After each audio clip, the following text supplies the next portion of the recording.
salido en la pausa el tema de la fe. Un tema importante en todas las religiones, es un tema importante en las tradiciones espirituales. A veces mezclamos, ¿no?, religión, espiritualidad, de hecho se solapan, ¿no? La espiritualidad se puede expresar a través de una forma religiosa. Algunos esa espiritualidad la conectan más con aspectos filosóficos, otros psicológicos, otros la aproximan de una forma más científica, pero al final son distintas formas de acercarse o desarrollar algo que es bastante, yo diría, universal.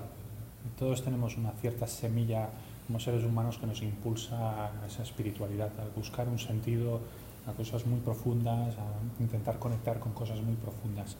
Eso en los animales no parece que brille tanto, no los veo yo allí, no parece que estén filosofando cuando están tranquilitos o pensando, parece que se satisfacen con menos, ¿no? Un poco de comida, calor, abrigo, un poco de cariño y ya están contentos, ¿no? Los seres humanos somos más inquietos, necesitamos más. No nos satisface solo satisfacer eso, necesitamos encontrar respuesta a cosas que nos preguntamos. En ese sentido somos más complicados. Pero cuando esa inquietud se canaliza de forma creativa nos puede hacer florecer a un nivel que un animal pues lo tiene complicado. Como seres humanos podemos crecer a niveles increíbles, ¿no? Alcanzar un grado de fortaleza que increíble, ¿no? Esa fe es importante para las religiones, para una vida espiritual, pero esa fe es algo que existe en la ciencia, es fundamental en la ciencia se fundamenta en la fe y se fundamenta todo nuestro sistema,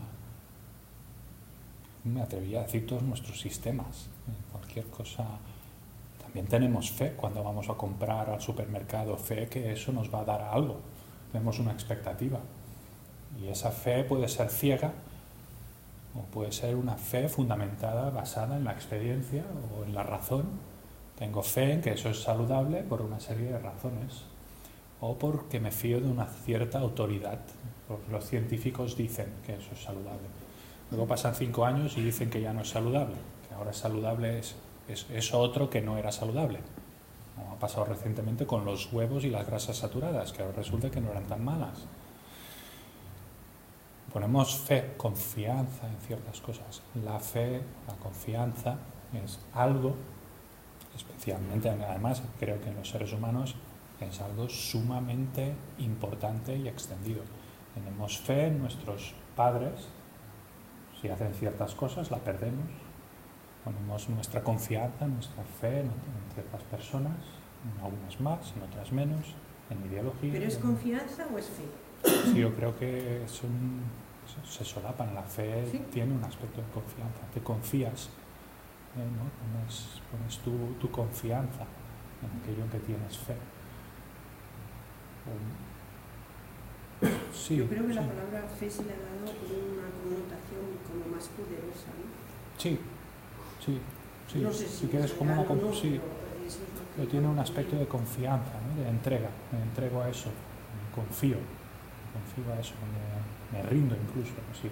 El aspecto de la fe, como se entiende en el cristianismo, pues quizá tiene ese aspecto más profundo, más intenso, ¿no? Es una fe en la que te rindes, una rendición incondicional, ¿no? No es una cierta confianza, pero guardando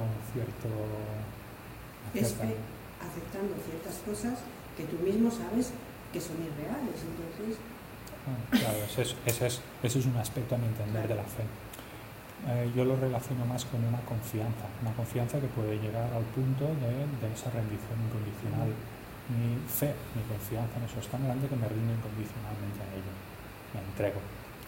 En el budismo ese tema se trata, de hecho la fe es sumamente importante, esa confianza, si veis. A mi entender es que lo es importante en todo lo que hacemos, ponemos una cierta confianza. En ciencia también existe la fe y existe también la fe ciega. Hay toda una serie de premisas sobre las que se basa la ciencia y nunca se han demostrado. Y depositamos fe ciega a veces en cosas que no hemos demostrado o no hemos pensado suficientemente. Hipótesis, exacto. Bueno, el problema, a mi entender, no está tanto en la fe. Para el budismo no hay ningún problema en la fe, al contrario, es algo necesario, nos impulsa a avanzar. Pero si tenemos que demostrarnos todo, experimentar todo directamente antes de empezar a caminar, no caminamos. Necesitamos un cierto grado de confianza, incluso en nosotros mismos. Y no tenemos fe en que tenemos esa naturaleza más, pues ya ni la buscamos. Pues yo creo que eso no... ni me impulso a caminar, ¿no? La fe en el budismo se describe, ¿no?, como tiene 3 niveles, tres tipos de fe. La más superficial, más burda, que no se le quita valor, pero que de hecho es la que menos valor tendría y la que deberíamos recurrir a ella lo menos posible, es la fe ciega, esa impulsiva. Veo algo y ciegamente me lanzo de ello. O esa fe ciega en la que me dicen que eso es un dogma y yo me lo trago, porque debo tener confianza ciega en eso. ¿Es eso malo? No, depende. De hecho, la fe ciega en algo puede ser un ejercicio de suma sabiduría e inteligencia. Puede serlo. Por ejemplo, en el caso, ¿no?, adoptamos una hipótesis, ¿no?, una teoría, y ponemos en práctica esa teoría. Y vemos que que eso funciona. Y pruebo un poquito más y veo que funciona. He utilizado mi mente analítica para analizar esa teoría y veo que funciona. Bueno, es normal que genere una cierta fe ciega hacia los otros aspectos de la teoría que aún no he demostrado. Puedo poner una confianza más ciega en los otros aspectos, pero consciente de que estoy poniendo una confianza que aún no se sustenta en algo que es frágil, es ciego. Pero si, digamos, el 30% de la teoría se demuestra cierta, es una teoría elegante, parece que la matemática es buena y demás, ¿por qué no poner confianza en ese otro 70%? Entonces esa confianza tiene un punto de ceguera, ¿no? En el budismo esa fe ciega puede impulsarnos y puede tener un gran impulso, una gran intensidad. Cuando la ponemos en cosas que son positivas, genial, nos sale bien. Pero cuando la ponemos en cosas improductivas o negativas es un auténtico desastre, porque nos puede llevar a engancharnos, poner fe, confianza en cosas que son dañinas. Cuando ponemos nuestra fe ciegamente en el consumismo, pues eso tiene unas consecuencias. Cuando ponemos nuestra fe ciegamente en el amor, eso tiene otras consecuencias. Cuando ese amor lo entendemos como algo carnal, tiene unas consecuencias. Cuando lo entendemos como ese amor más de dar, de ofrecer a los demás, tiene otras consecuencias. ¿En qué ponemos nuestra fe, nuestra confianza? Pues tiene unas consecuencias. Si lo hacemos ciegamente, eso tiene altos riesgos. Vamos un poco según sopla el viento. Si sopla en la buena dirección nos ha ido bien. Pero cuando pongamos la confianza ciegamente en algo que es dañino, eso es un desastre. Pero tiene un valor. Esa fe tiene un valor. Pero de hecho, el budismo, su valor viene como un paso que puede impulsar, pero sobre todo vendrá más adelante cuando, como os apuntaba, ¿no?, cuando ya generamos una cierta confianza en el sistema, ahí puedo empezar a poner una fe un poco más ciega en otros aspectos. Pero ya es una decisión inteligente. Es como fiarme de una persona, aunque no la conozca 100%, si todo lo que me he fiado de esa persona ha salido bien, me puedo atrever a un cierto punto a relajarme un poco y confiar un poco en esa persona, ¿no? Pero eso no es fe ciega, es fe analítica. Es una fe que ya surge de una fe más analítica. Ese sería el segundo tipo de fe. Yo llamo fe ciega, por ejemplo, cuando tú te tiras a un río a salvar a una persona, porque sabes, tú conoces tus limitaciones y dices, esto yo lo puedo hacer. Tienes fe ciega y sabes que lo puedes hacer. Que lo consigas o no, no lo sabes. El segundo tipo de fe que se describe en el budismo es la fe basada en la razón y en la experiencia. Es cuando analizo algo y tiene sentido. Entonces genero una gran fe, una gran confianza en eso. O ya no solo cuando lo analizo analíticamente, intelectualmente, sino cuando lo observo en la experiencia.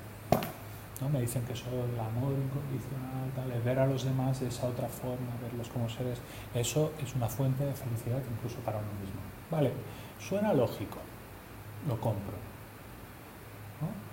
Eso es una fe, una confianza en eso basada en una razón, ¿no? Es intelectual. Pero después ese tiene un aspecto más profundo, que es cuando empiezo a experimentarlo. Y madre mía, es que es verdad. Ya no es algo que intelectualmente tiene sentido, sino que en la experiencia veo que tiene todo sentido. Efectivamente, hay una correlación entre ese conocimiento y la experiencia. Esa es una fe basada en la razón y en la experiencia. Eso ya es mucho más profundo. Y además tiene una fortaleza que no tiene la fe ciega, porque ahí las dudas tienen poco espacio. Si lo experimento a mí, que me van a cuestionar eso, lo estoy experimentando. ¿Puedo tener aún dudas? Sí, pero ese aspecto, si lo estoy experimentando directamente, si tenía lógica y encima la experiencia corrobora eso, ese tipo de fe es una fe cada vez más potente. Os decía, van relacionadas. Si yo genero confianza, por ejemplo, en mis padres, puedo ahí permitirme tener fe ciega en ciertas cosas, ¿no? De hecho, cuando somos, aún no somos adultos, hay algunos que tenemos más fe ciega en los padres que otros. Y por eso a veces nos dicen, no hagas esto que te hará daño, y te fías ciegamente y no entiendes el porqué, pero les das una cierta confianza. Se tiene un aspecto de fe ciega basado en la experiencia, y claro, si todo lo que me han dicho más o menos se va cumpliendo, pues me fío de ellos. Se entrelazan, ¿vale? Y hay un tercer tipo de fe que ya he apuntado aquí, que es el de la autoridad. Nuestros padres, si nos han tratado bien, unos mínimos, digamos, les damos una cierta autoridad, sobre todo en los primeros años. Pues en la adolescencia se la quitamos y luego vemos que quizá no se la tendríamos que haber quitado, que tenía sentido que les diéramos una cierta autoridad, o no, dependiendo de los padres. Hicimos bien de quitarles la autoridad. También dependiendo de uno mismo. Y depende de uno mismo. El temperamento que uno tiene claramente. Es muy complicado modificarlo. No es tan blanco o negro, efectivamente. Pero, por ejemplo, utilizando la ciencia como ejemplo, si ponemos a prueba la teoría de uno que trabajaba en una oficina de patentes, que empieza a decir que el tiempo es relativo y tal, y la matemática luce bien, y resulta que haces pruebas de laboratorio y eso funciona, esa persona quiere una notoriedad. Incluso le dan un premio Nobel por eso, ¿no? Bueno, claro, durante otra teoría, esa persona tiene una autoridad que hace que, si esa persona afirma ciertas cosas o propone cierta teoría, tengamos ya una confianza en esa persona que no tendríamos en otra persona, en otro científico. Hay también una confianza en la que el componente de autoridad tiene importancia, pero no autoridad en el sentido autoritario, autoridad en el sentido que entenderíamos en ciencias o en arte, ¿no? Esa persona es una autoridad, es alguien que tiene un gran conocimiento de esa materia, por lo tanto, me puedo fiar de esa persona en ciertas cosas. ¿A quién damos ese tipo de fe? A un médico, a un buen médico. De hecho, lo que nos gusta no es tener que analizar el diagnóstico del médico, porque el médico que nos gusta es aquel de que nos podemos fiar ciegamente, porque tiene esa autoridad. Menos mal, pues, claro, tengo que estar ahí estudiando medicina para ver si lo que me dice el médico tiene sentido. Encontrar un médico sí puede costar, y tendré que analizarlo bien, ¿no? Eso es algo que también existe en la figura de un maestro espiritual. Un maestro espiritual lo deberíamos analizar aún más de lo que analizamos a un buen médico. En cierto aspecto es el médico de lo mental. No nos confiemos a uno que no sea muy bueno o incluso que sea un charlatán, pues menudo desastre. Tres aspectos, pero al final son tres aspectos de algo, ahora voy, que se relaciona uno con otro. Son tres tipos de fe que pues, están relacionadas, ¿no? En algunos momentos podemos optar más por una fe ciega, en otros momentos esa fe basada en la autoridad, en otros momentos ya podemos tener la experiencia o entenderlo racionalmente. Entonces, nuestra fe se vuelve algo más profundo. ¿Cuál es la más sólida? Que está más a prueba de dudas. Esa basada en la razón y en la experiencia, sobre todo la experiencia directa. Si lo experimento directamente, ya está. No necesito la autoridad ni fe ciega, lo he experimentado, ahí ya tengo una fe que es indestructible. De hecho, se dice que esa es la fe más fuerte, esa es indestructible. La fe ciega, la duda la destruye fácilmente, y la de la autoridad igual, si esa autoridad se pone en duda, se destruye. Pero la experiencia directa, cuando esa experiencia es válida y se ha validado correctamente, como sería en ciencias, y entendiéndola como algo relativo, eso es una prueba con la máxima solidez. No diré con una solidez absoluta, pero esa es una prueba, no diré definitiva, pero es una prueba que tiene la máxima solidez de todas las pruebas que pueden tener.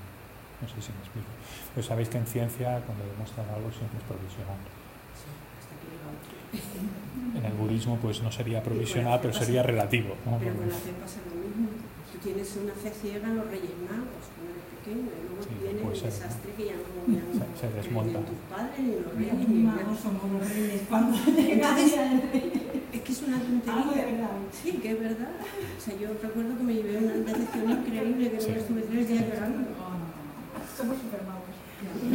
Pero que tenía su... Cuando tienes una hipótesis, la experimentas, pero no tiene lógica. Ah, bueno, eso se le llama en física cuántica. No tiene ninguna... Parece una broma, pero funciona. Pues que quizá tus... Sí, es un poco así. Pero, bueno, leí de un físico cuántico, ¿no? Decía, si alguien nos afirma que ha entendido la física cuántica, es que no ha entendido nada. Sí, pues que quizá nuestros conceptos son demasiado rígidos y quizá tendremos que atrevernos a soltar nuestros conceptos. De hecho, ese es un buen ejemplo, el de la física cuántica, el salto de la física clásica a la física moderna. Ya no solo la cuántica, física de partículas, física nuclear y demás. Ahí hubo un gran impedimento al avance, que fue la resistencia a aceptar que eso se ajustaba a la realidad. De hecho, Einstein afirmaba que eso fue uno de sus grandes errores como científico, aferrarse a la idea que eso era un cuento, que no podía ser real. Y es una lástima que no fuese más abierto y con menos prejuicios. Y él mismo afirmaba eso, ¿no? Porque quizá la ciencia hubiese avanzado más. O quizás una suerte, que no haya avanzado tanto y así. Porque a veces con los avances en la ciencia... Pero afirmaba, y de hecho habréis oído, ¿no? Esa afirmación de Dios no juega a los dados. Sí, Einstein decía, Dios no juega a los dados. Física cuántica. Porque es... Porque pues no, la física cuántica no dice que las cosas sean al azar, pero habla de probabilidades. Y las consecuencias y lo que tú observas en experimentos que van a probar teorías, ¿no? Modelos de la física cuántica son realmente, para la mente dualista, conceptual, racional, son totalmente rompedores. Y la materia, ya ni la materia, porque la física cuántica, no, esa barrera de materia-energía trabaja en otro nivel, ¿no? Es que la realidad parece que esté jugando a estar bromas al experimentador. Hace cosas que, si tenéis la oportunidad, leed de físicos. Interpretaciones New Age de la física cuántica que sacan ahí.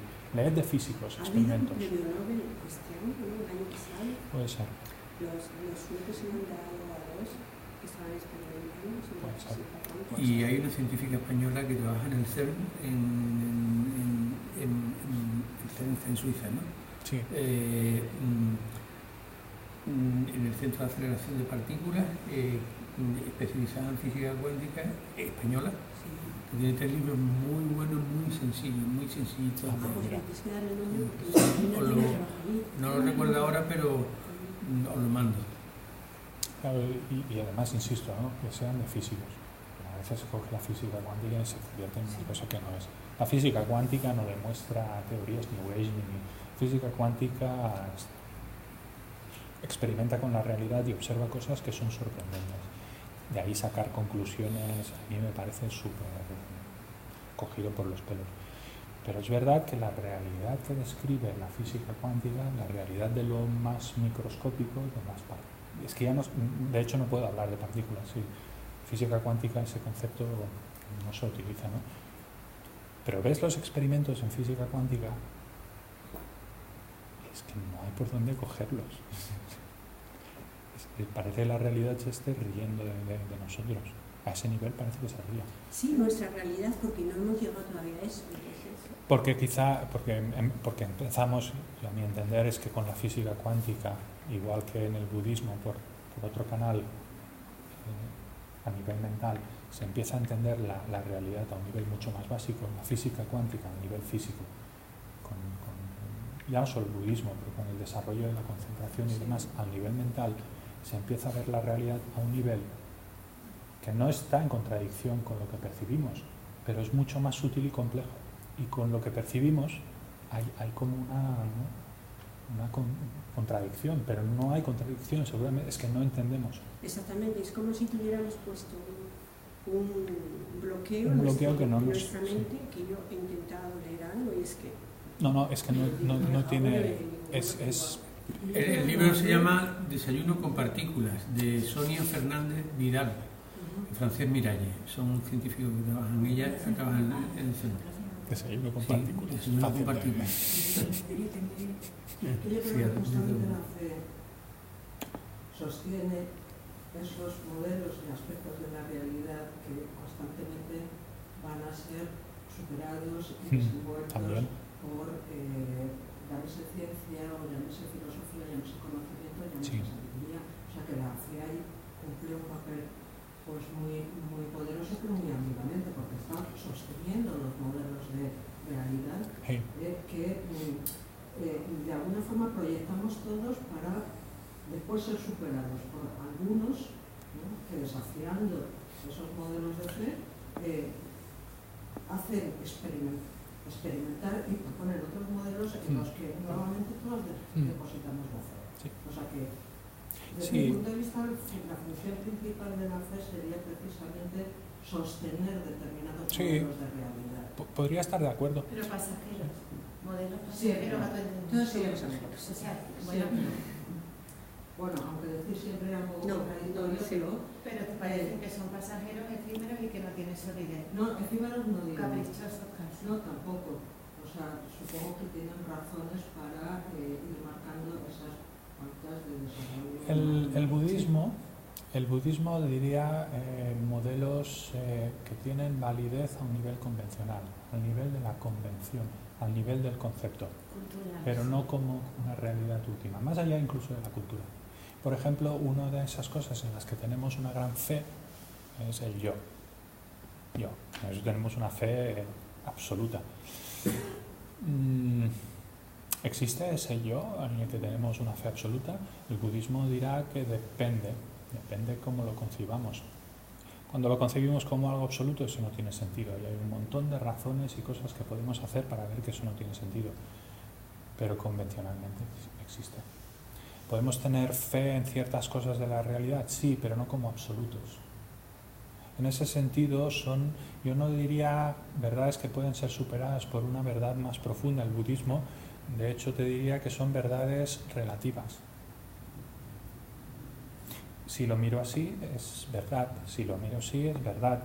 Cuando lo miro así, ya no es verdad así, pero si me doy cuenta que depende, que es relativo, entiendo que esa otra verdad también es verdad de forma relativa. Pero ese papel de la fe. Sostiene todas esas creencias. Cuando esas creencias se ajustan a la realidad o se ajustan más a la realidad, me ayudan a vivir más en sintonía con la realidad. Pero cuidado, ¿qué es la realidad? ¿Algo absoluto?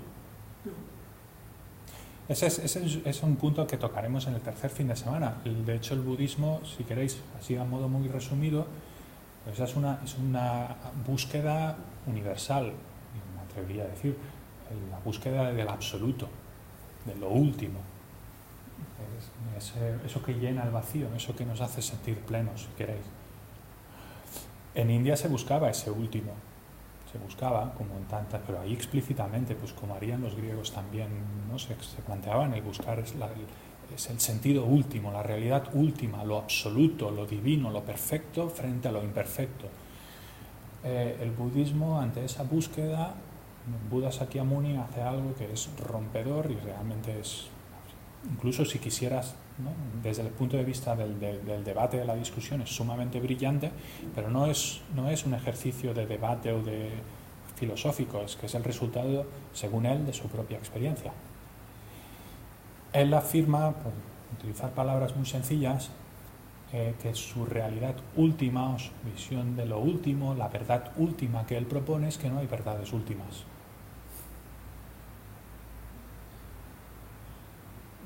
Sí, tienes Y no, la verdad última que propone es que no hay verdades últimas, no hay verdades absolutas. Y eso tiene una implicación.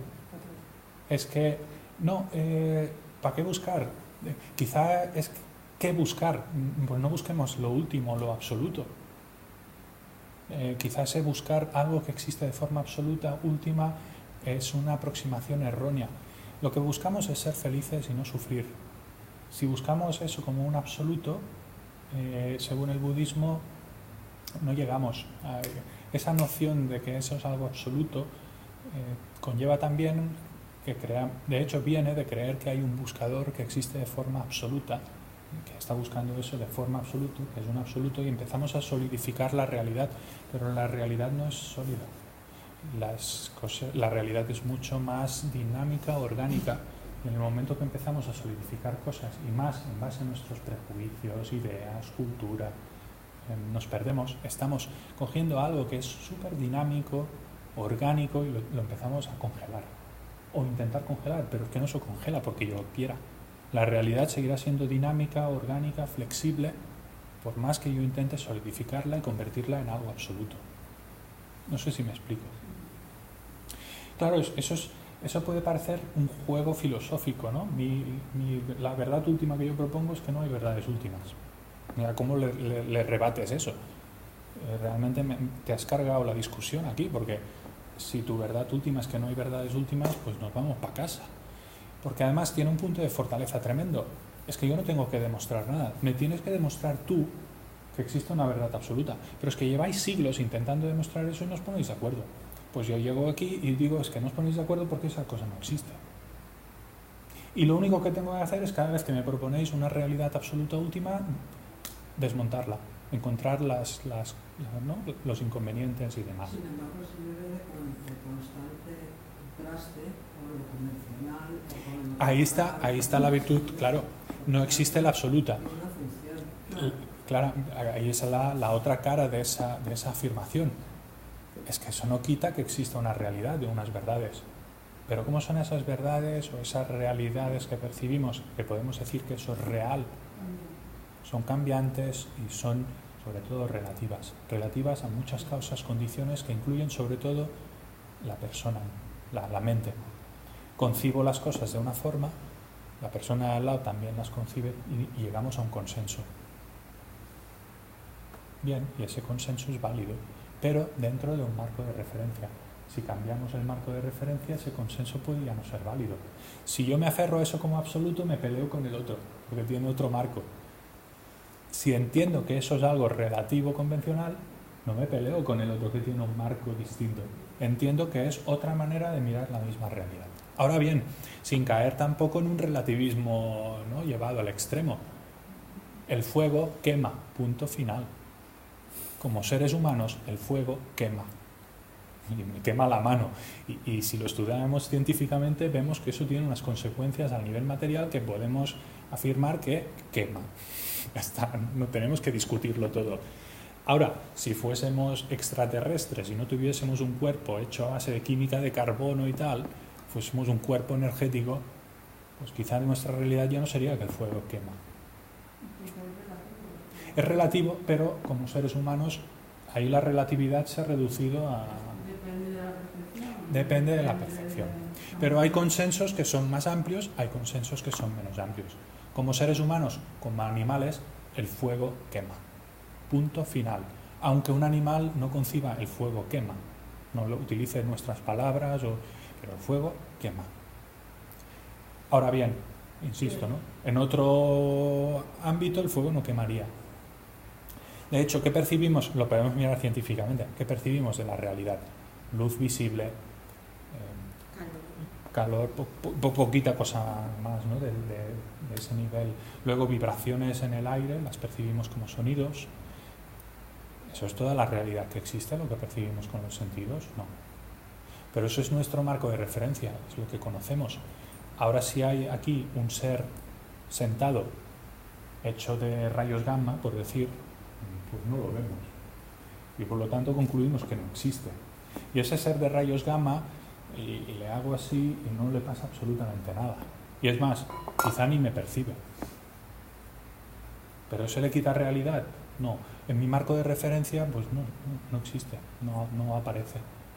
Y en su marco de realidad, si existiera tal ser, pues esto no es sólido. Es que el concepto sólido no existe para ese ser.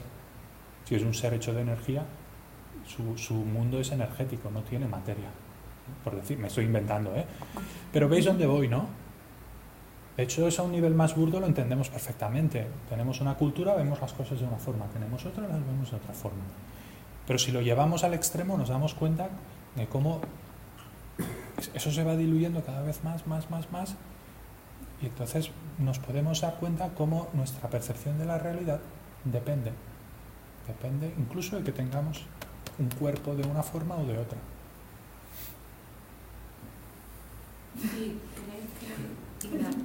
Y también del conocimiento. Pero para no acabar mirando la pared, meditando todo el día, tenemos que ir congelando nuestros escalones, ¿no? De nuestra realidad, ¿no? Porque no necesariamente puede seguir funcionando sin congelarlos. ¿Cómo va a acabar? No, porque no porque tú pienses que eso está congelado va a cambiar sus propiedades. La realidad... ¿Pero no tenemos que crear nuestro camino? No, a ver, eso es otro tema. Pero en la relación con la realidad, el que la veamos absoluta o como relativa no va a cambiar la realidad. La realidad es la que es. Lo que cambia es nuestra percepción. Pero lo que nosotros vemos y lo congelamos es nuestra realidad, que es la que vale, ¿no? Es la que construimos nosotros, es la que vale, es la que experimentamos. Y de hecho para el budismo eso es la realidad. De hecho en el budismo lo que es real o lo que existe, algo que existe, algo que por lo tanto, ¿no?, tiene una cierta realidad, eso es sinónimo de objeto de conocimiento. Es decir, eso está poniendo el protagonismo en la mente. Todo aquello que es conocido es un objeto que existe, pero conocemos a través de la mente. Por lo tanto, la realidad es aquello que conocemos a través de la mente. Y a través de la mente conocemos las cosas de una forma determinada. No conoceremos la realidad de forma absoluta. La conocemos siempre a través de una mente, con todos sus condicionamientos y demás. ¿No? El papel principal en el budismo está en el observador. El observador es parte activa en la observación. Por lo tanto, estaría bien que fuéramos conscientes que eso que percibimos, que parece muy absoluto y que congelamos, lo estamos congelando, pero no está congelado. Es nuestra percepción del mundo físico, si queráis, pero no percibiré nunca directamente. No, mentira, ¿por qué? ¿Por qué tenemos...? Porque a lo mejor es mi mente que está inventando un escalón que ni siquiera existe, entonces era una mentira. En tu mente en ese momento eso no es mentira, aparece. El escalón, aunque sea imaginador, es real en la percepción. El sueño tiene realidad. El sueño es real. Lo que no es real es el referente al que se refiere. Que yo en un sueño me imagine un monstruo no hace que ese monstruo se vuelva de carne y huesos, pero el sueño es real, tiene toda la realidad. Lo que pasa es que si intento buscar ese monstruo que parece como algo que existe de forma absoluta, no existe. Pero el sueño es real. Y las cosas que percibimos son reales. El punto no es una mentira, no, eso es nihilista. Es una mentira que el fuego queme. Pues lánzate al fuego si eso es mentira. No es mentira. Aunque mi percepción intervenga en ello, eso no le tiene por qué quitar realidad. Le quita realidad si estamos aferrados a una visión absolutista de las cosas, o incluso materialista, porque nosotros aquí en el mundo moderno vamos un paso más allá. Si no es algo que pueda tocar, no es real.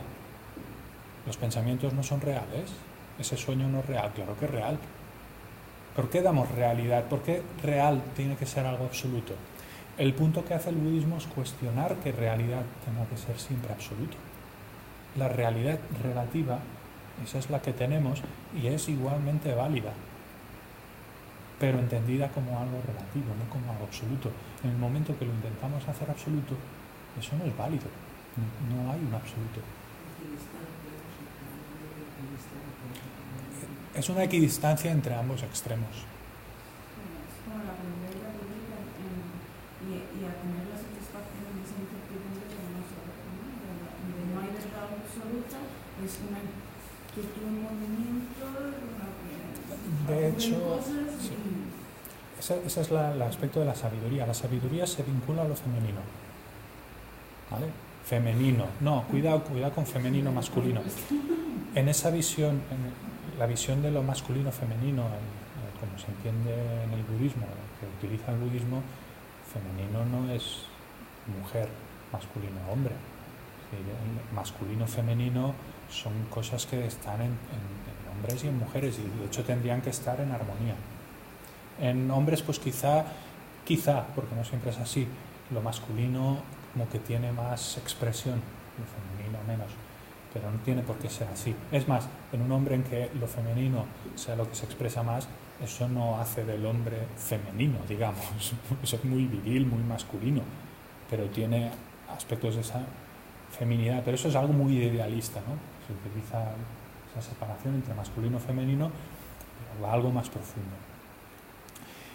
Además, curiosamente, ¿no? En esa visión puede chocar que el amor y compasión se asocian a lo masculino. Si somos superficiales, hombre-mujer, pensaríais, no, ¿cómo que amor y compasión masculino? Tiene una razón de ser.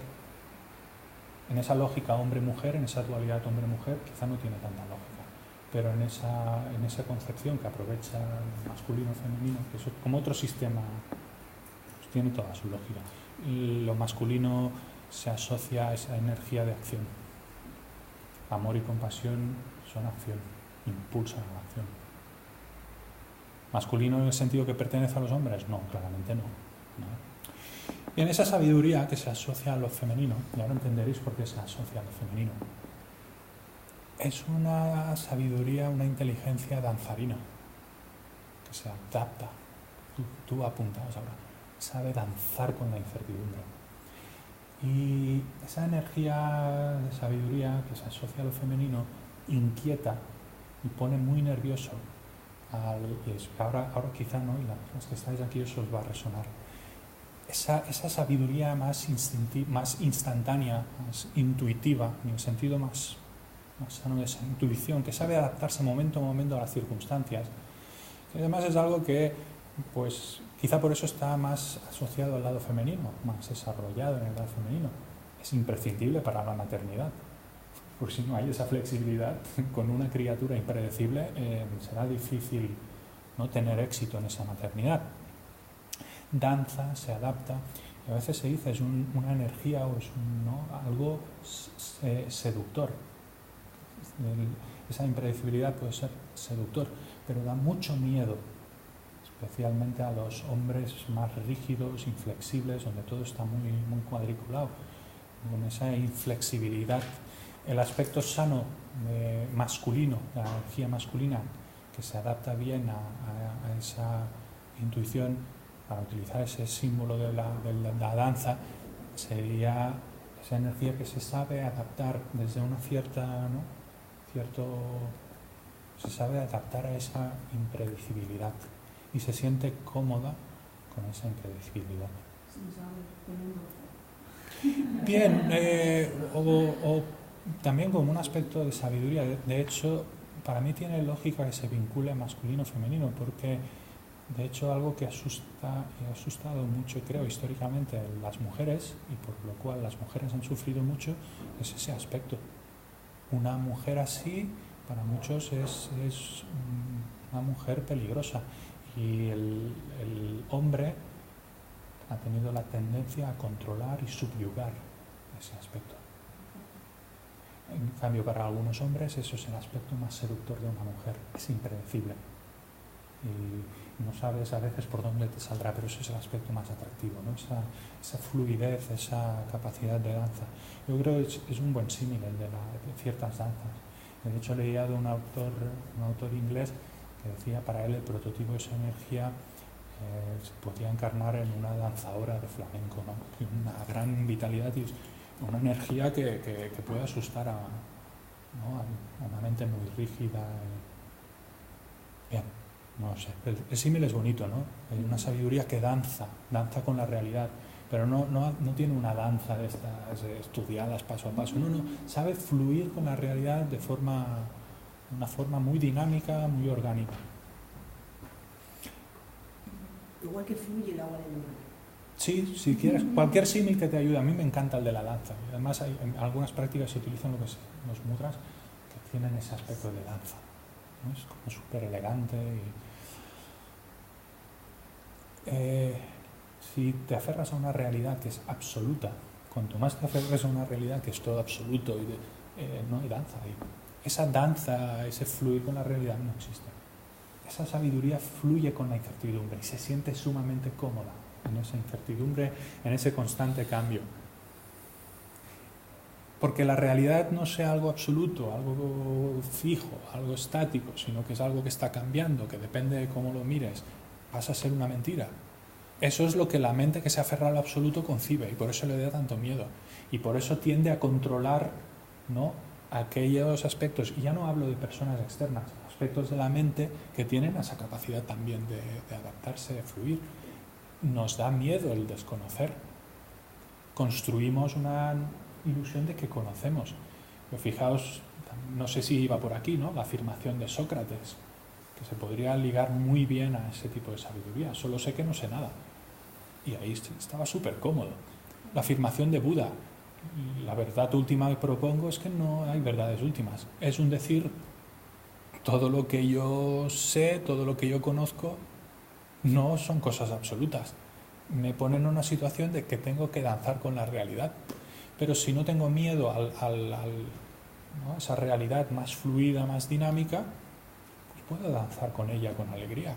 De hecho, es soltar ese miedo al absoluto, soltar ese aferramiento al absoluto, a mi entender. No se expresa así. Cuando lees los textos quizás no se expresa así, pero así lo entiendo yo como occidental. Cuando soltamos ese aferrarse a los absolutos, y sobre todo al absoluto al que nos aferramos más, que es el de yo, entonces podemos empezar a danzar libremente con la realidad y podemos conectar con esa plenitud. Ya no hay nada que temer, nada que aferrar, simplemente danzas con la realidad. La fe en que todo va a salir bien, ¿no? Es que ya no hay aferramiento al salir bien, salir mal. Hay una adaptación continua a las cosas y ya no hay un aferramiento a esto es bien, esto es mal. Te adaptas a lo que surge porque esto está bien, esto está mal, sigue estando en el plano de lo relativo. Si me aferro a ello, lucho contra ello. Si no me aferro a ello como absoluto, danzo con ello. Porque además lo podemos llevar a un nivel menos filosófico si queréis. ¿Cuántas veces eso que yo había concebido como mal, experiencia mala, se ha convertido en el origen de algo precioso?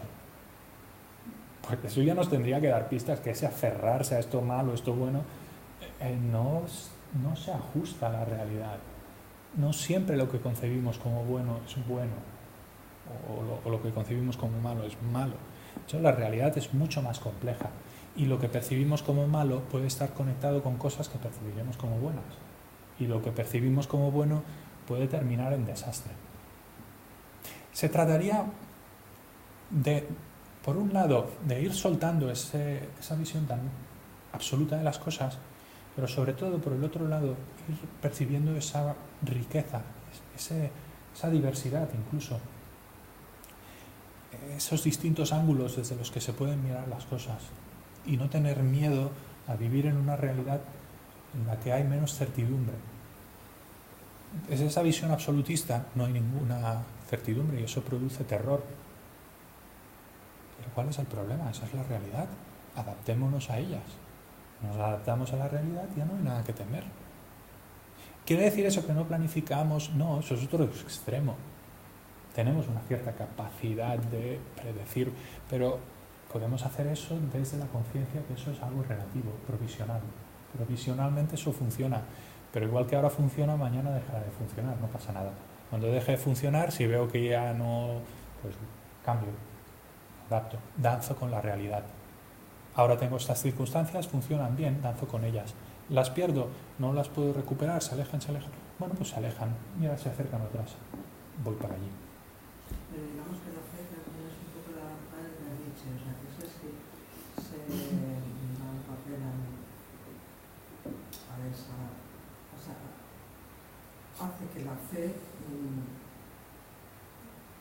le permita sentirse alineado con el absoluto. Sí, y te puede permitir desalinearte del absoluto también. De hecho, por eso es importante, pero es importante ver en qué ponemos nuestra fe. De hecho, de ahí la importancia de que nuestra fe se base cada vez más en la razón y en la experiencia.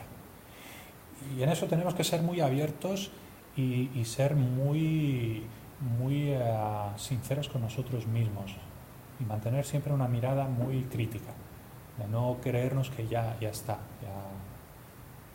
estar siempre un poco alerta, ¿no? De no caer en la fe ciega creyendo que ya tengo experiencia. No, las cosas no son tan lineales, ¿no? Es bueno analizarlas una y otra vez, probarlas de este lado del otro. Esto es lo que hace la ciencia. No se conforma con un experimento.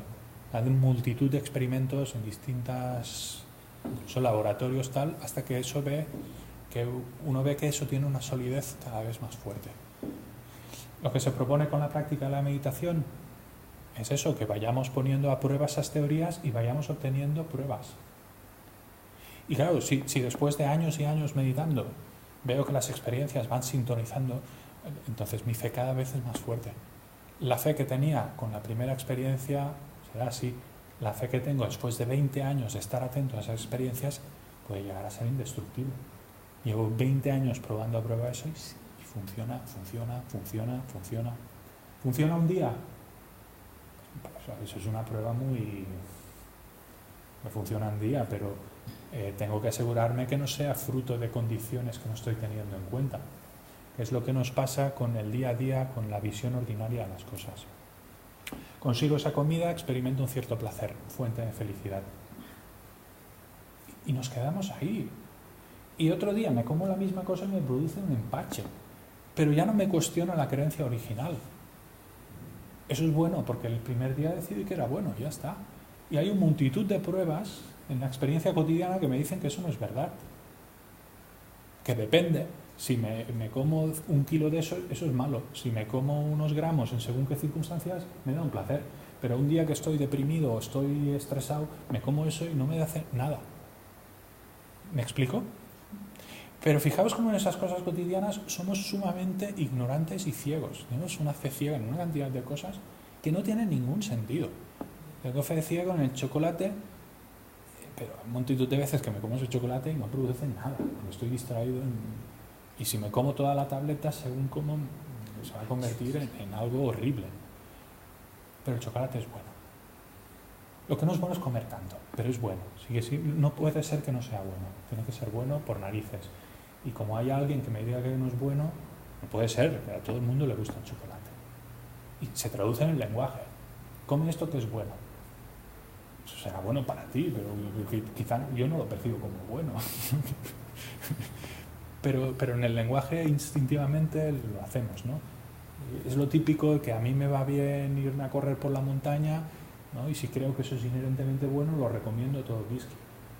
Y entonces va otro que convence, ¿no? Porque tienes cierta fe en mi autoridad, dice, hostia, este ha estudiado bioquímica tal, tendrá razón en lo que dice, ¿no? Se va a correr y se lesiona la rodilla, o le da un infarto.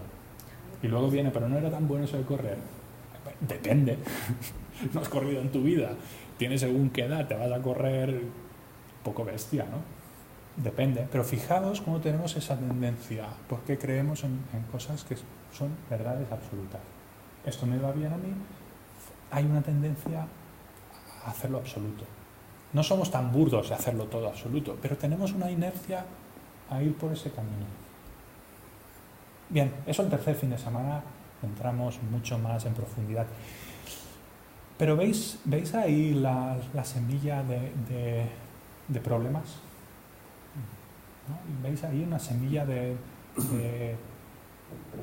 problemática, de una cierta problemática, percibir la realidad de ese modo?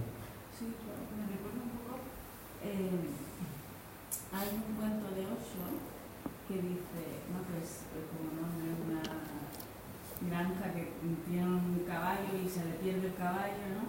Ah, sí. Y entonces vienen todos los vecinos, oh, qué malo, se te ha perdido el caballo, qué malísimo. Y él, pues bueno, a lo mejor no es tan malo, no sé. Entonces al día siguiente llega el caballo y viene como con 3 caballos más salvajes. Fantástico. Luego, lo mismo, el hijo se le rompe la pierna. Sí, ¿no? Que la gente entonces después dice que suerte tiene porque tiene más caballo y dice, depende. Depende de saber si es malo o es malo. Tú has dicho, ¿no? Que sea bueno, depende de interpretación, ¿no? Y puede ser malo. Que no sabes. No sabes. Solo sé que no sé nada. Y yo no sé si iba por ahí Sócrates, no lo sé, no le conocí en persona. Pero cuando empiezas a ver lo que es la sabiduría también en el budismo, oyes, solo sé que no sé nada y piensas, ya, si lo analizas, es la conclusión más lógica, más sabia, no sé nada. Y entonces entiendes que se hable de humildad. Claro, ahí entiendes, alguien que entiende eso es humilde por naturaleza, porque no sé nada, entonces ¿cómo puedo afirmar con rotundidad ciertas cosas? Cada vez que salimos de un curso de estos, nos dimos un palmo. Está bien, está muy bien, buena señal. De hecho, eso es lo que se busca, un poquito. Una meditadora, ¿no? 12 años meditando. No sé si va a llegar al tercero. No, está muy bien, es una buena sensación, porque eso es lo que dará espacio a eso otro que surge cuando soltamos todas esas construcciones a las que nos aferramos. Lo que da espacio al amor incondicional, a la sabiduría y demás, es el soltar todas esas cosas que nos limitan. De hecho, una meditadora, ella es inglesa, 12 años meditando en una ermita, en los Himalayas, en condiciones como los tibetanos, Tenzin Palmo. Y ella decía, ¿no? Que a menudo le preguntan, ¿qué has ganado? ¿No? Pues somos así muy... ¿Qué has ganado en esos 12 años? ¿No? Pásame ¿no? Que... No estuvo más tiempo porque los indios vieron que no Sí. tenía el visado. Sí, porque si no, aún estaría ahí. Pues claro, nuestra visión de ganancia y demás, ¿no? Muy capitalista, muy de esa manera de buscar felicidad, a ver qué puede conseguir. Pues la pregunta lógica es, ¿y qué has ganado en esos años? ¿No? ¿Qué has logrado? Y la respuesta que dio va mucho en línea de esto que hablábamos. No es tanto lo que he ganado o he logrado, es lo que he soltado, lo que he dejado en el camino, el lastre que he ido soltando. De hecho, el budismo va más bien en ese sentido, suelta el lastre de esas creencias absurdas basadas en esa ignorancia, suéltalas, porque eso es lo que te impide reconocer lo que de verdad eres.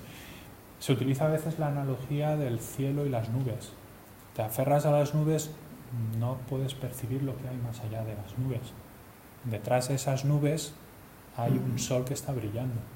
Hay un cielo limpio, claro, y el sol está brillando. Pero si te aferras a las nubes, tienes que atravesar las nubes. Para ello tienes que soltarlo. No puedes estar aferrado a eso, tienes que soltarlo. Y te tienes que lanzar un poco a lo desconocido, porque eso pues destella, brilla, pero nos resulta bastante desconocido. O nos da miedo que más allá de los destellos no haya nada más, ¿no? Solo hay posibilidad de esos destellos. Pero esa plenitud, ¿y si no es verdad? Mejor me quedo en la gavia, que ya me la conozco, en la jaula. De hecho, eso también, una analogía que también a veces se utiliza, ¿no? La del pájaro que ha vivido toda su vida enjaulado. Y le abres la puerta y tiene miedo a salir, porque no conoce qué hay fuera de la jaula. De ahí la necesidad de la fe, basada en la razón, la experiencia, que te dé el coraje de, al menos, sacar la cabeza y mirar qué habrá de fuera de la jaula. Vuelves a entrar, no pasa nada. No, pero un poquito más. ¿No? Y si tienes uno al lado que te dice, no, o uno fuera que dices, sal, pues si está de puta madre. Hombre, si lo dice él, sabéis a qué hablo, ¿no? Bien, la fe funcionaría un poco por ahí. De hecho, de ahí la importancia del maestro en el budismo. El maestro es el que ha salido de la jaula. Está por ahí revoloteando y tú estás ahí en la jaula y haces bien de no fiarte. porque es que no percibes que está afuera, te cuesta percibir que está afuera de la jaula, ¿no? Tienes que mirarlo muy bien, ¿no? Pero si empiezas a sospechar de que quizás hay que ha salido de esa jaula virtual en la que me he metido, ¿por qué no probar un poquito, ¿no? Y si veo que funciona, ¿por qué no probar un poquito más?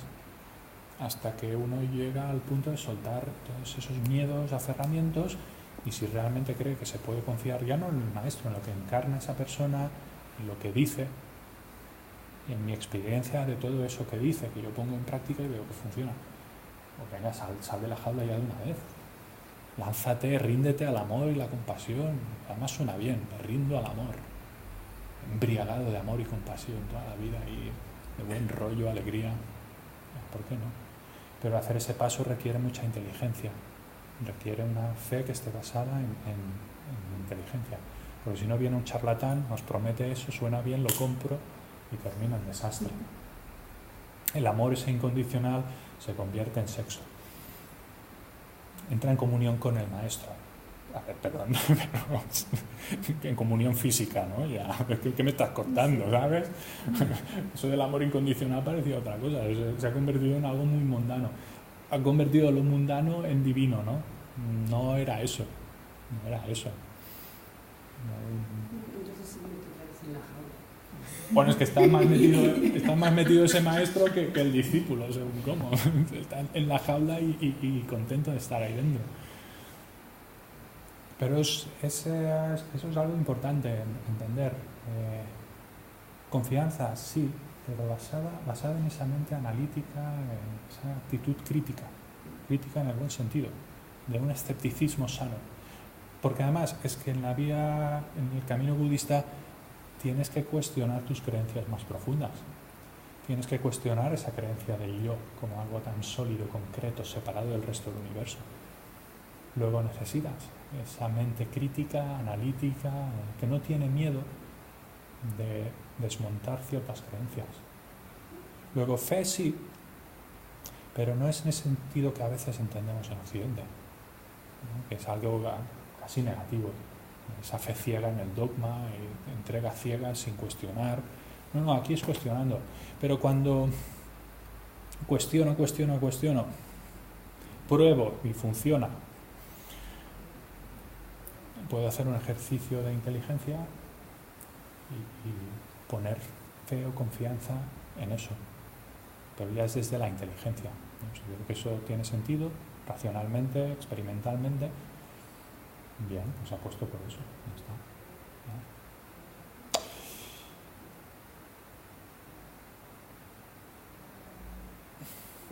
Bien, el punto más importante, quizá por eso de esto que decía, es entender, y eso es otra cosa que también se recalca muchísimo, entender la importancia de la experiencia, entender la importancia también del análisis de las cosas. El budismo esto lo enfatiza un montón. Todo este conocimiento, si luego no se prueba, no se pone a prueba al nivel intelectual, de poco sirve. Si este todo conocimiento, más allá de ponerlo a prueba al nivel intelectual, no se intenta correlacionar con la experiencia, de poco sirve. El objetivo de todo este conocimiento es analizarlo del derecho, del revés, desde este lado, desde el otro, con todas nuestras objeciones, críticas, dudas y demás. No quedarnos satisfechos si hay dudas. Intentar siempre ponerlo en cuestión y si vemos que no tiene lógica, buscar los porqués no tiene lógica. Confrontarnos, ¿no?, con alguien que quiera arrojar algo de luz en esas... Porque quizá descubrimos que lo que pensamos que no tiene lógica tiene toda la lógica que no tenga lógica. Porque es que no lo hemos pillado bien o no nos lo han transmitido mal o que ese conocimiento no es válido. Luego es bueno mantener esa actitud crítica. De hecho, eso es lo que construirá una confianza en esto, que, como os decía, es indestructible. Esa es mi experiencia. Yo soy analítico por naturaleza y lo pongo todo en cuestión. Para la alegría de mi familia cuando tenía ciertas edades. Recuerdo a mi abuela le terminaba la paciencia. Yo todo lo cuestionaba. Y además le decía, pero esto que dices no es cierto, por esto tal. Bueno, insoportable. Pero cuando yo esto lo he hecho con el budismo y hemos pasado una temporada estudiando esto en profundidad, bueno, es que siempre hay una explicación o una respuesta y quizá no tienes pruebas definitivas, pero claro, hay toda una serie de lógica y argumentación que dice, ¿pero esto qué es? ¿Y cómo es posible que alguien se haya montado algo tan bien argumentado, coherente, e incluso en las incoherencias hay una coherencia cuando la estudias en profundidad? En el budismo hay incoherencias y hay incongruencias. Desde una visión absoluta hay incoherencias e incongruencias. Desde esa visión que la realidad tiene, ¿no?, distintos ángulos desde las que lo puedes percibir, tiene toda la lógica. Y tiene toda la lógica cuando entiendes que el budismo no tiene como objetivo crear un sistema filosófico que a todos nos guste, sino que tiene como objetivo el que los seres sean felices. Y en ese objetivo lo principal es que los seres sean felices. Y si para un ser lo que va a facilitar que sea feliz es que crea en Dios, pues crea en Dios. ¿Dónde está el problema? ¿Por qué voy a cuestionar eso si te ayuda en tu crecimiento? De hecho, por eso el budismo es tan poco proselitista o nada proselitista. Porque el objetivo principal es que los seres sean felices. Y si un ser es feliz, consigue desarrollar causas de felicidad y abandonar causas de sufrimiento, creyendo en Dios, pues ya está. Que según la visión budista eso es insostenible, ¿qué más da? ¿El objetivo es desmontar las creencias de los demás? No.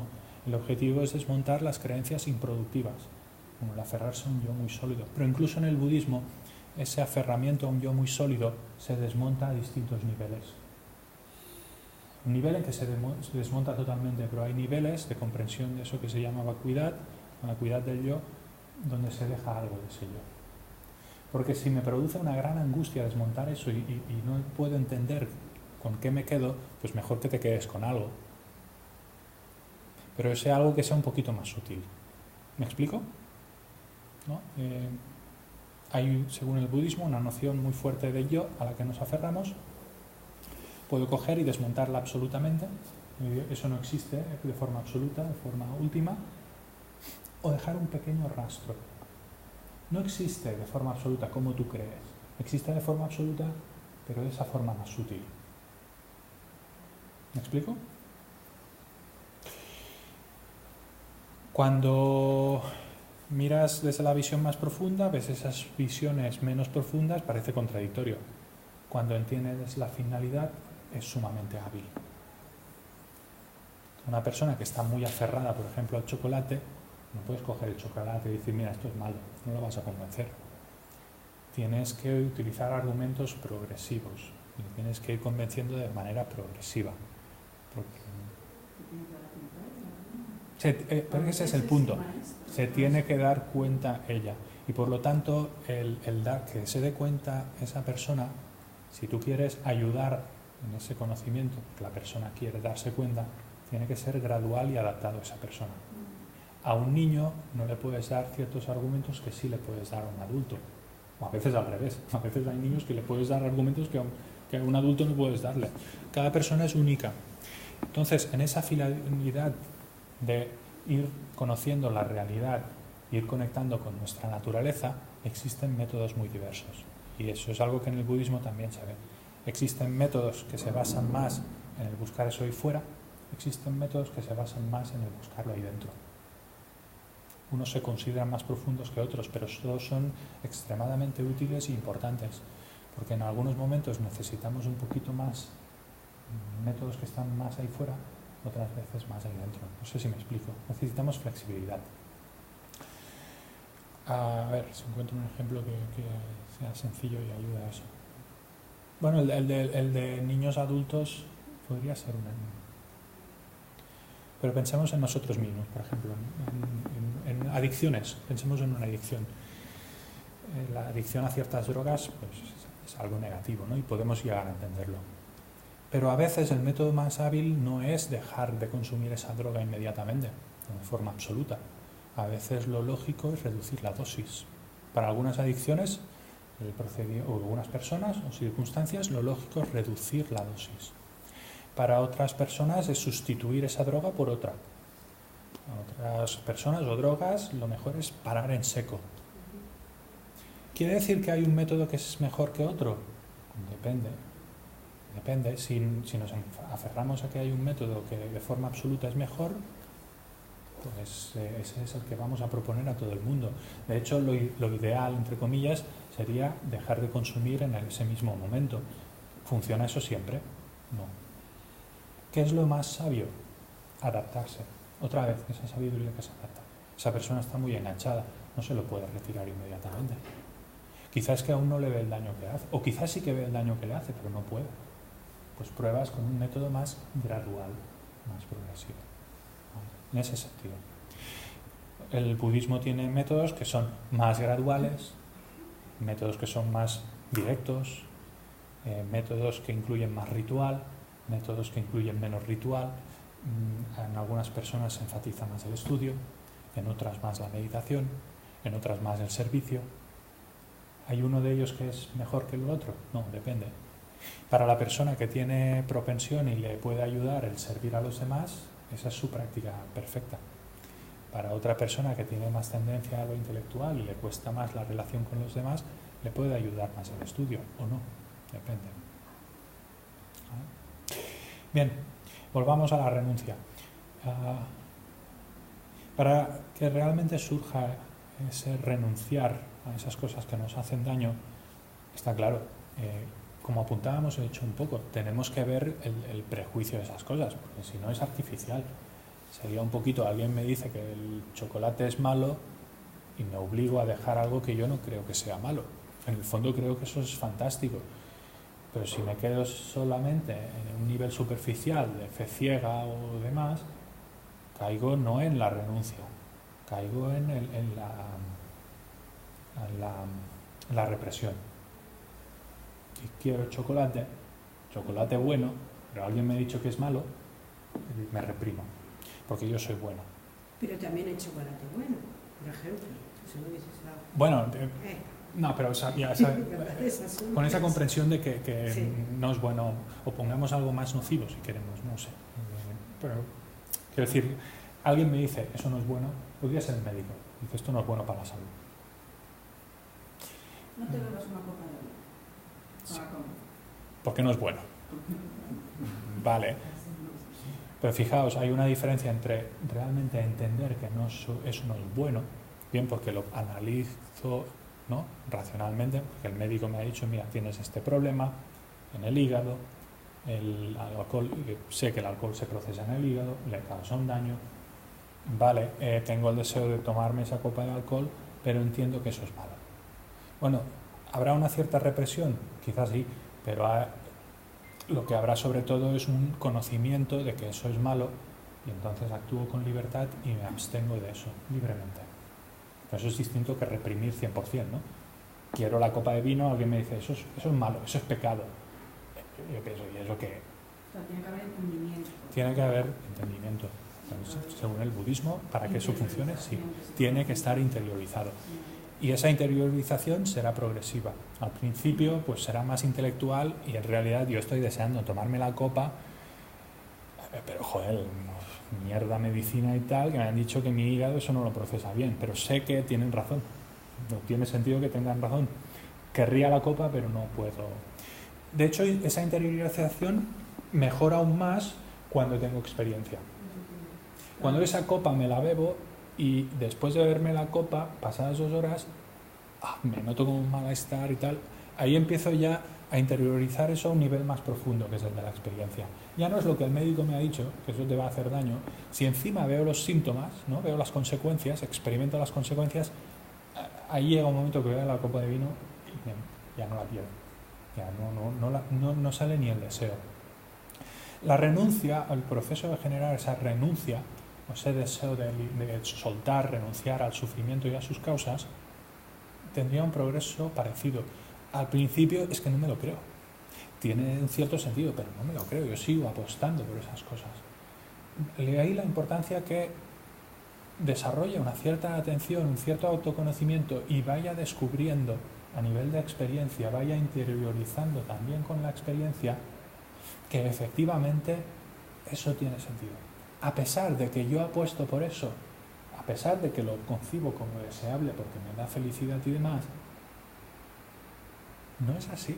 Y la experiencia me demuestra una y otra vez que no es así, que no es cierto. Si eso se va desarrollando, pues ocurrirá algo que ya nos ha ocurrido en la vida con otras cosas, que es que nuestro interés va a desaparecer por esas cosas. De la misma forma que nuestro interés desapareció y no sabemos cómo ni cuándo, o al menos yo no recuerdo, por los juguetes, pues nos va a desaparecer el interés por esas cosas. Eso no suena muy traumático, ¿no?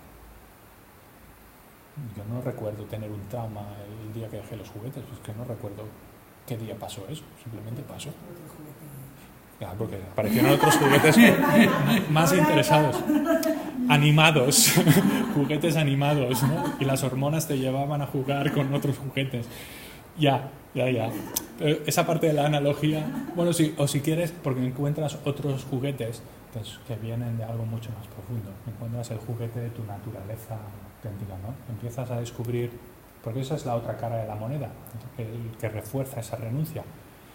Si además de observar cómo esas cosas no me dan felicidad, sino que incluso me condicionan a sufrir, porque estar adicto a algo, eso es un condicionamiento bastante, ¿no?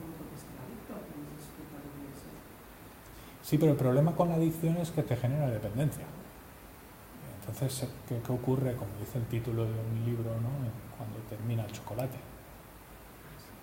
Y entonces, cuando se acaba el chocolate, ¿qué? Pues el chocolate en sentido amplio. Cuando ya no hay chocolate, no hay casa, no hay salud, no hay dinero. Se me van desmontando todas esas cosas que está bien disfrutarlas, sí, pero el problema no es el disfrute, es la dependencia que genero con eso. Porque fijaos cómo nos hemos ido condicionando y cada vez somos más dependientes.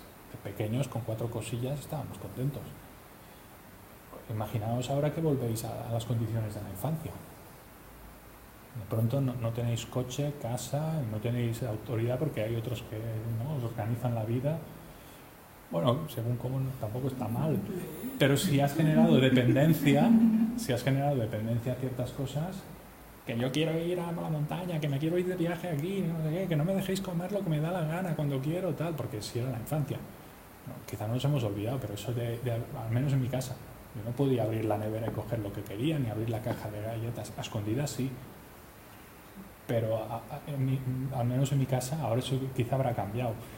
Pero no me dejaban coger galletas a cualquier hora, ni coger galletas hasta el infinito, ni abrir la nevera y coger lo que yo quería. Eso no existía. Y como me pillaran abriendo la nevera tal, ahí me cayó una bronca. Y tú comes cuando toca y tal, y no vas ahí. Claro, pero cuando te acostumbras a comer lo que tú quieres, cuando tú quieres, que de pronto te quitaran eso, y yo creo que sería un poco traumático. ¿Y por qué tengo ahora que esperarme hasta las 8 para comer si yo tengo hambre ahora? Ahí es cuando se desarrolla uno su consciencia, cuando desarrolla su felicidad y cuando uno se da cuenta que el sufrimiento realmente no existe, ¿no? Bueno, no existe. Yo no diría que no existe. No existe quizá como un absoluto, pero yo sufro. Yo lo veo. Entonces, haz una prueba. No, hay una prueba que funciona muy bien. Pon la mano ahí un ratito, en la estufa encendida. Ponla ahí. No existe el sufrimiento. Ya vamos al marco de referencia en el que yo me estoy moviendo ahora mismo. Desde el marco de referencia en el que yo estoy ahora mismo, que es que no ni soy Buda ni nada, pero entonces pues me quedo. A ver si me duele. Pero si yo tuviese esa consciencia... Le duele. Bueno, seguiría existiendo. De hecho, seguiría existiendo. Pero ya, pero no digamos, no en tu experiencia. Claro. Tu experiencia no incluiría ese sufrimiento, pero seguiría existiendo, porque hay otros seres que seguirían sufriendo. Pero entonces existe también. Porque si no sería una visión muy egocéntrica. Y ya no existe para mí, no existe. No, sí, existe para ellos. Por lo tanto, existe. Hasta que haya un ser que experimenta sufrimiento, eso existe. Y cuando ese ser deje de sufrir, pues existirá como un fenómeno que existía en el pasado. En el presente ya no existe más, pero ahí está, ¿no? En cualquier caso, el punto principal aquí sería, independientemente de esas cosas ya más filosóficas, reconocer las causas del sufrimiento y desarrollar esa mente que busca abandonarlas. Pero como os apuntaba, tiene la otra cara. Hay ciertas cosas que nos acercan a experiencias de satisfacción, de bienestar, Se trataría de identificar ambas cosas. O sea, si volvemos, por ejemplo, que has puesto, ahora de repente soy niña, ¿no? Imagínate, y ya no soy yo la autoridad, es la niña de mi vida, y me marcan unas pautas de comida, de... Sí. Mi felicidad o mi sufrimiento va a depender de mi actitud hacia esas condiciones. Sí. Si yo muestro una resistencia hacia ese cambio, entonces inevitablemente, oye, porque es que yo normalmente como a esta hora, no a la que tú me digas, ahí estoy sufriendo, pero si simplemente me rindo hacia esas condiciones, el sufrimiento no está. No existe. Bien, yo con lo cual no concluiría, lo que dices tiene sentido, pero yo no concluiría que no existe, sino que depende de causas. Cuando no hay las causas o las condiciones, no hay esa experiencia. Eso es lo que propone el budismo. De hecho, habréis oído, ¿no? Las 4 nobles verdades. La primera es la del sufrimiento, identificar bien qué es el sufrimiento. Si queréis, entramos en las 4 nobles verdades. Eso lo hacemos según entramos un poco. ¿Ya has terminado con la renuncia? No, hasta mañana voy a seguir con ella, ¿no? Voy a seguir con ella hasta mañana. No, porque es el tema. parece como esto, como una frustración esto, y yo igual lo hago mal, pero a medida que voy desarrollando el conectar conmigo, es que no renuncio porque no me apetece. Entonces, ¿no? A ver qué entiende. Explica un poco más, porque las palabras siempre son... Bueno, déjame. No, ¿por qué? No te ¿Cuál es? Pon un ejemplo sencillo que no te avergüence.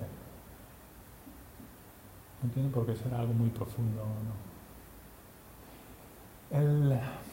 La renuncia tiene distintos grados. Todos tenemos, de esta renuncia que entiende el budismo, todos tenemos ya un cierto grado de renuncia. No somos tan brutos, no somos tan ignorantes, tan estúpidos. Especialmente los seres humanos, especialmente algunos seres humanos. Ya sabemos que hay ciertas cosas que aparentemente no son deseables, son agradables, sabemos que tienen consecuencias, ¿no? Y de ahí nuestra inteligencia. Por agradable que eso parezca, si yo sé que es algo perjudicial para mi salud, hay una fuerza ahí más, ¿no? Que me impulsa a no responder al primer impulso. Eso es un grado de renuncia que viene del entender las cosas a un nivel más profundo. No me quedo en la apariencia superficial, sino que voy más allá de ella, voy más allá de la gratificación inmediata que obtendría con esa cosa. Y soy consciente que a pesar que obtendría una gratificación inmediata, eso no me conviene. Cuanto más fuerte es eso no me conviene, menos atracción me produce esa gratificación. Sí, pero hay muchas veces que esa renuncia, por ejemplo, en el caso de que estás diciendo, porque eso no lo debe tomar, produce amargura en la persona. Yo creo que ahí es donde claro, pero ahí esa amargura, porque si no le está haciendo daño esa renuncia. Porque entonces se está entendiendo desde la parte más negativa, la que habitualmente entendemos aquí por renuncia. Porque renuncia aquí parece más algo como una mortificación que cogemos a gusto, ¿no? Nos mortificamos a gusto. El budismo no va por ahí. Tiene un aspecto también de, si queréis, entre comillas, sacrificio. En el sentido que si yo veo que hay algo que tiene un gran beneficio y me estoy aferrando a cosas que me son potencialmente dañinas o dañinas, pues estoy dispuesto a un cierto sacrificio. Pero no como algo extraordinario. Todos estamos siempre a disposición de sacrificar cierto bienestar por cosas. La maternidad es un sacrificio. Trabajar vivir requiere sacrificios. Tenemos que dejar atrás ciertas cosas o renunciar a cierto bienestar por cosas que creemos que por las que merece la pena hacer esas renuncias, ¿no? Pero claro, si no hay ese convencimiento de que vale la pena dejar atrás eso, efectivamente terminamos en amargura, frustración. Entonces, para mí ahí es una cosa muy importante el amor incondicional. Absolutamente, también para mí. También para mí. Transformas claramente esa renuncia en algo bueno en vez de amargura. Claramente. ¿No? De hecho, esa es la diferencia para mí entre el vehículo fundamental del budismo, el vehículo que se llama de los oyentes, que buscan el nirvana, la paz individual, y el vehículo universal, el Mahayana. El Mahayana es dulce incluso en esa renuncia, porque es una renuncia que está mirando al amor y la compasión. Pero no solamente amor y compasión, sino agradecimiento. O sea, también, claro, ¿no? Evidentemente. El doctor que te ha dicho que eso no debes hacerlo, es que Es que la gratitud te sostiene el amor. uno de los métodos para desarrollar la bodhicitta, la causa previa que favorece ese afecto es la gratitud, el reconocimiento de todo lo que recibimos de los demás, que genera una enorme gratitud. Y cuando surge esa gratitud, lo único que quieres es dar, y qué mejor que dar ese deseo de felicidad y canalizarlo hacia los demás. Esa para mí es la diferencia que hace que el Mahayana sea dulce. El vehículo fundamental del budismo es muy duro. Ahí la renuncia es una renuncia basada en la disciplina, basada en el reconocer las causas del sufrimiento y el sufrimiento en su máxima plenitud. En el Mahayana también hay un reconocimiento del sufrimiento, de sus causas y una disciplina, pero una disciplina canalizada al amor y la compasión. Y eso para mí es dulce. La otra disciplina es unas horas ahí, no te muevas, mantente quieto, duele la rodilla, aguanta, tal. Eso tiene un sabor. Aprende a gestionar el dolor, porque si tienes que ayudar a los demás, tendrás que aprender a gestionar el dolor. Necesitas una cierta fortaleza, eso es dulce. Por amor estoy dispuesto a experimentar sufrimiento, pasar por dificultades con alegría. Simplemente por disciplina, eso me parece casi militar. Sí que hay un beneficio, nirvana, tal, pero el amor es mucho más dulce, lo hace dulce. Hace que eso sea algo precioso. Yo renunciar a ese trozo de chocolate porque es malo tal, me puede producir frustración, me puede producir una cierta tristeza tal. Dártelo porque sé que lo vas a disfrutar es dulce. Ahí la renuncia adquiere una dimensión dulce. Eso es fuente de sufrimiento tal. Renuncio a ello desde el amor, desde la compasión. Y desde el amor a la compasión no solo a los demás. Por ejemplo, la salud es un buen ejemplo.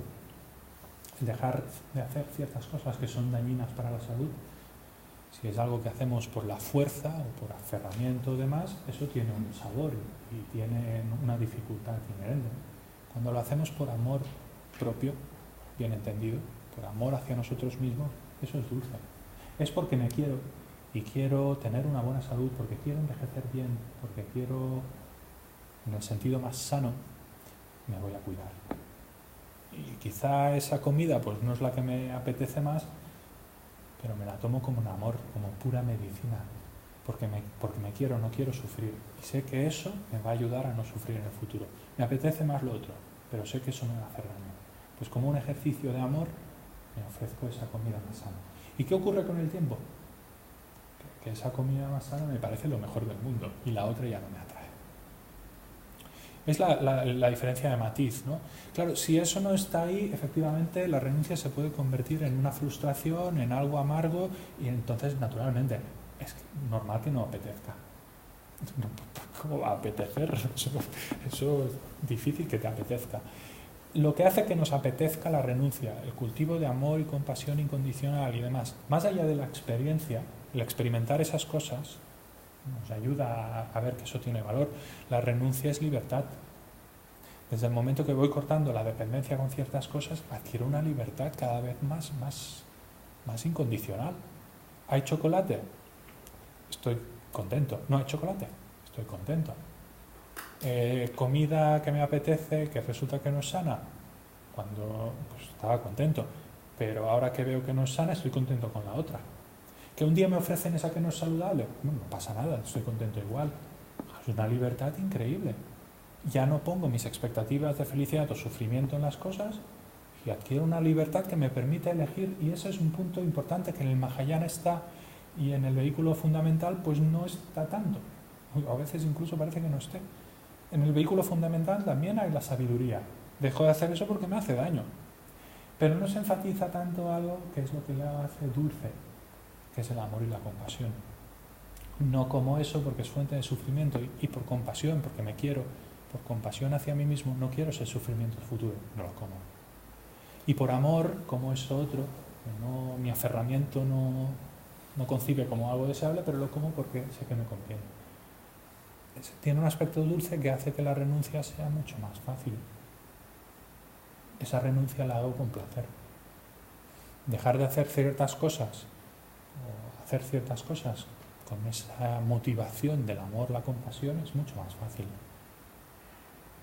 basta mirar con la experiencia, ¿no? Cuántas cosas que hacemos ya no solo por amor auténtico, genuino hacia nosotros, o compasión genuina hacia nosotros, sino hacia los demás, nos resultan fáciles y nos resultan un gran placer, a pesar de tener dificultades, sufrimiento, pero cuando la motivación principal es el amor, la compasión, las hacemos gustosos.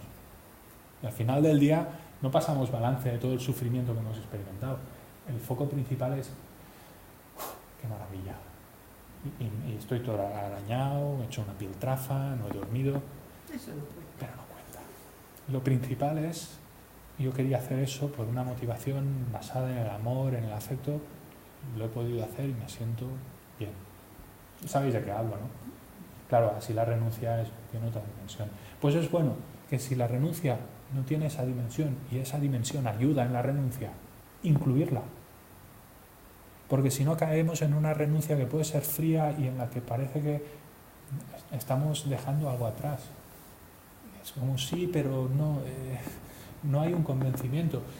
Lo que nos puede ayudar a convencernos, y para mí esa es la dulzura de Mahayana, es poner la vista en eso a lo que vamos a ir aspirando.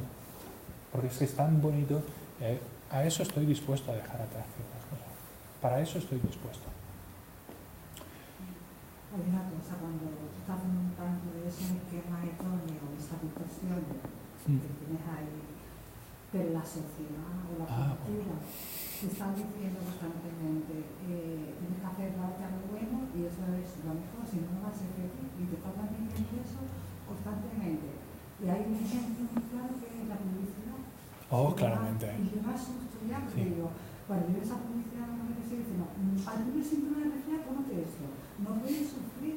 Entonces, eso me está transmitiendo 24 horas. Sí. Y tú tienes esa esquema, claro, es que estás medio formando una identidad, porque claro. estás transmitiendo culturalmente, claro. el entorno, etcétera, etcétera. Entonces, ¿cómo? Es como una lucha, ¿no? Depende. Yo de hecho la publicidad me parece una ayuda tremenda, sí. Porque cuando le descubres la trampa es tan exagerado, pero tan exagerado, es tan poco sutil, Sí. tan poco sutil. Entras en la ducha, ese champú que huele a trópico y a ver, Sí. más exagerado no lo puedes hacer, es un poco más sutil, ¿no? Venga, cárgate el síntoma. Entonces te puedes tener, o sea, cuando se te repite. Acidez. Acidez. Tómate el anti. Tiene que tener preparada la pastilla para después, por si acaso. Pero fíjate, ¿no? Claro, lo absurdo que es. Estamos viviendo manipulación de mente. Pues claramente. Y te encuentras con alimentos que son súper malos para la salud y le ponen la palabra bio. O salud, no sé qué. El chorizo más saludable que existe. Por ejemplo, ciclo combustible. Sí, bio. Sí. Que mejor, ¿no? Que mejor. Sí. Los anuncios de Repsol. Gas natural. ¿Cómo cuidan el medio ambiente? Sí, a ver, ¿pero qué me estás diciendo? ¿No? Un bosque ahí. En Repsol nos preocupamos del medio ambiente. Ya, del medio ambiente de tu casa y tu bolsillo. ¿Pero qué me estás contando, no? Es tan exagerado que es tan fácil desmontar. De hecho, es una enseñanza de cómo funciona el aferramiento, la aversión y la ignorancia genial. Ver la publicidad, eso lo decía Lama Yeshe, Lama que habréis oído hablar quizá de él, ¿no? Decía, la televisión es una maravilla. Y dice, lo mejor la publicidad. Y dice, porque ahí se ve cómo funciona el aferramiento, la aversión y la ignorancia. Es una exageración que no hay por dónde acogerla. Pero si se sigue haciendo es porque funciona. Claro, ese es el tema. Porque el aferramiento, la aversión y la ignorancia están súper arraigadas. Por eso que se dice que quitar eso de nuestra mente es un trabajazo. Un trabajazo. Y por eso es un camino gradual y progresivo en el que iremos cortando eso progresivamente. No servirá hacer saltos, digamos, exagerados, ¿no? Tiene que ser progresivo. Tengo que ir desmontando gradualmente y progresivamente esas farsas. Pero empiezo con las más burdas. Empiezo con no creerme esos anuncios y voy poco a poco observando y experimentando, desmontando progresivamente todas esas creencias. Progresivamente. Y ahí el aspecto dulce que apuntábamos. Si además de desmontar esas creencias que me puede dejar y Y pasa, me puede generar una sensación de vacío. ¿Y ahora con qué me quedo?